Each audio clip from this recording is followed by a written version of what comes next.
ಜಿ5 ಇರುವಾಗ ನೀವು ನಿಮ್ಮ ನೆಚ್ಚಿನ ಶೋಗಳನ್ನ ಎಂದಿಗೂ ಮಿಸ್ ಮಾಡಿಕೊಳ್ಳುವುದಿಲ್ಲ. ಅದು ಸಂಪೂರ್ಣ ಉಚಿತವಾಗಿ. ಸರ್ ನಿಜ ಹೇಳ್ತಾ ಇದ್ದೀರಾ? ಯಾಕಂದ್ರೆ ಕೊಲೆ ಆದ್ಲಲ್ಲ ಹುಡುಗಿ ಧನ್ಯ, ಅವಳು ನಮ್ಮಮ್ಮ ಬದುಕಿದಾರೆ ಅಂತ ಹೇಳಿದ್ಲು. ಸರ್ ಅವಳು ಸುಳ್ಳು ಹೇಳಿರ್ಬೋದಲ್ವಾ? ಸರ್ ಅವಳು ಸಾಯೋ ಸ್ಟೇಜಲ್ಲಿ ಇದ್ಲು ಸರ್. ಅವ್ರು ಯಾರಾದ್ರೂ ಸುಳ್ಳು ಹೇಳ್ತಾರಾ? ಸರ್ ಅವ್ರು ಹೇಳಿದ್ದು ಸುಳ್ಳು ಅಂತ ನಾನು ಹೇಳ್ತಾ ಇಲ್ಲ, ಆದರೆ ಅವ್ರಿಗೆ ಪೂರ್ತಿ ವಿಷಯ ಗೊತ್ತಿಲ್ಲ ಅಂತ ಅನ್ಸುತ್ತೆ ಸರ್. ಅವರು ನಿಮ್ಮ ತಾಯಿ ತುಮಕೂರಲ್ಲಿದ್ದಾಗ ನೋಡಿರ್ಬೇಕು. ಅವರು ಬೆಂಗಳೂರಿಗೆ ಬರಬೇಕಾದ್ರೆ ಆಕ್ಸಿಡೆಂಟ್ ಆಗಿ ತೀರ್ಕೊಂಡಿರೋ ವಿಷಯ ಅವ್ರಿಗೆ ಗೊತ್ತಿಲ್ಲ ಅಂತ ಅನ್ಸುತ್ತೆ ಸರ್.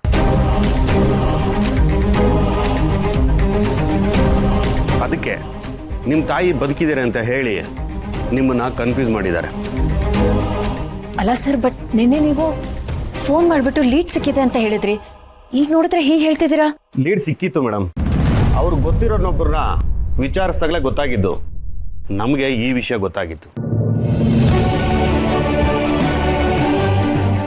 ಆಮೇಲೆ ನಾವು ಅದನ್ನ ಕನ್ಫರ್ಮ್ ಕೂಡ ಮಾಡ್ಕೊಂಡಿದ್ದೀವಿ ಸರ್.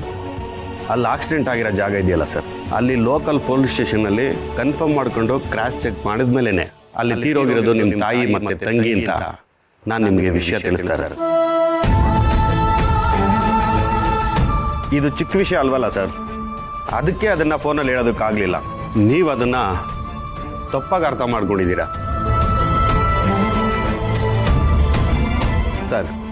ನಿಮ್ಮ ತಾಯಿ ತಂಗಿ ಆಕ್ಸಿಡೆಂಟ್ ಆಗಿತ್ತಲ್ಲ, ಆ ಬಾಡಿಗಳನ್ನ ತುಂಬ ದಿನಗಳು ಹಾಗೇ ಇಟ್ಟಿದ್ರಂತೆ.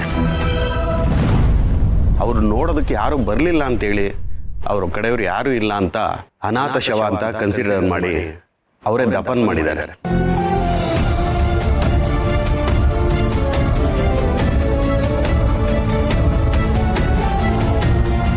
ಅಲ್ಲಿನ ಪೊಲೀಸ್ ಸ್ಟೇಷನಲ್ಲಿ ಅಲ್ಲಿ ಆಕ್ಸಿಡೆಂಟ್ ಆಗಿ ಸತ್ತೋಗಿರೋ ಬಿಲಾಂಗಿಂಗ್ಸ್ ಎಲ್ಲ ಇತ್ತು, ಅದನ್ನು ಕಲೆಕ್ಟ್ ಮಾಡ್ಕೊಂಬಂದಿದ್ದೀವಿ ಸರ್. ಸರ್ ಇದು ನಿಮ್ಮ ತಾಯಿ ಮತ್ತು ತಂಗಿಗೆ ಸಂಬಂಧಪಟ್ಟಿದ್ದು.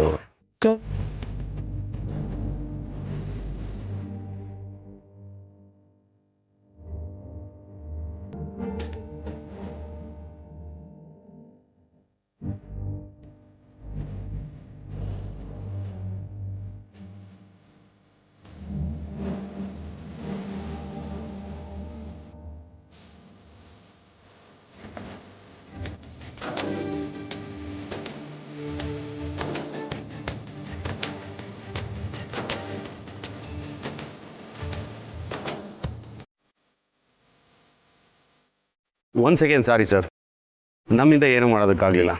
ನಿಮಗೆ ಬ್ಯಾಡ್ ನ್ಯೂಸ್ ಕೊಡೋ ಥರ ಆಯಿತು.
ಯಾವ ಸಮಾಧಾನನೂ ಹೇಳಲ್ಲ. ನಿಮ್ಮ ಮನಸ್ಸಲ್ಲಿರೋ ದುಃಖನ ಆಚೆ ಹಾಕ್ಬಿಡಿ. ನಿಮಗೆ ಎಷ್ಟು ನೋವಾಗಿದೆ ಅಂತ ನನಗೆ ಗೊತ್ತು. ಹತ್ರನೇ ನೋವು ತೊಳೆದೋಗೋದು ಅಂತಾರೆ. ಇವತ್ತು ಬಿಡಿ. ನಾನು ಯಾರಿಗೆ ಏನು ಅನ್ಯಾಯ ಮಾಡಿದ್ದು ಭೂಮಿಕಾ? ನಾನು ಯಾವ ತಪ್ಪಿಗೆ ಶಿಕ್ಷೆ? ಯಾಕಿಷ್ಟು ನೋವು? ನನ್ನ ಅದೃಷ್ಟ ನಾನು. ಕಡೆಗೂ ನನ್ನ ತಾಯಿ ಮುಖ ನೋಡಕ್ಕಾಗಲಿಲ್ಲ. ಅನಾಥಶವಾಗ್ಬಿಟ್ರು ನಮ್ಮಮ್ಮ. ಅನಾಥಶವ ಅಂತ ಸಂಸ್ಕಾರನೂ ಆಗೋಯ್ತು.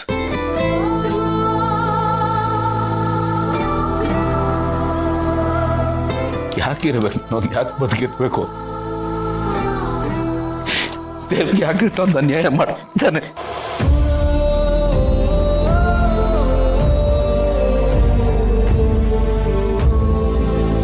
ಇಷ್ಟು ದಿವಸ ನಮ್ಮಮ್ಮ ನನ್ನ ತಂಗಿ ಬದುಕಿದ್ದಾರೆ. ಯಾವತ್ತೊಂದು ದಿವಸ ಸಿಗ್ತಾರೆ, ಬರ್ತಾರೆ ಅಂತ ಆಸೆ ಇಟ್ಕೊಂಡಿದ್ದೆ, ಖುಷಿ ಪಟ್ಟಿದ್ದೆ. ಈಗ ನಾನು ಏನ್ ಮಾಡ್ಲಿ? ಏನ್ ಹೊಬ್ಸಿಟ್ಕೊಂಡು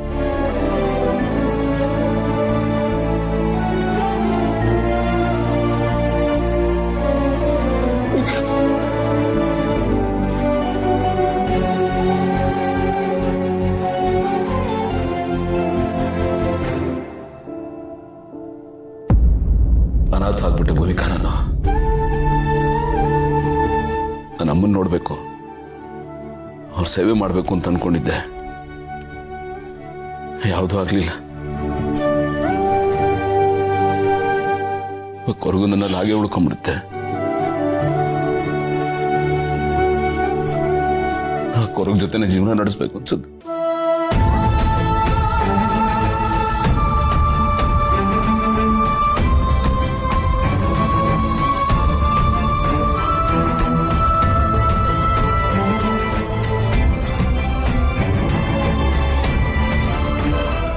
ZEE5 ಆಪ್ ಡೌನ್ಲೋಡ್ ಮಾಡಿ ಎಲ್ಲಾ ಸಂಚಿಕೆಗಳನ್ನು ಸಂಪೂರ್ಣ ಉಚಿತವಾಗಿ ನೋಡಿ.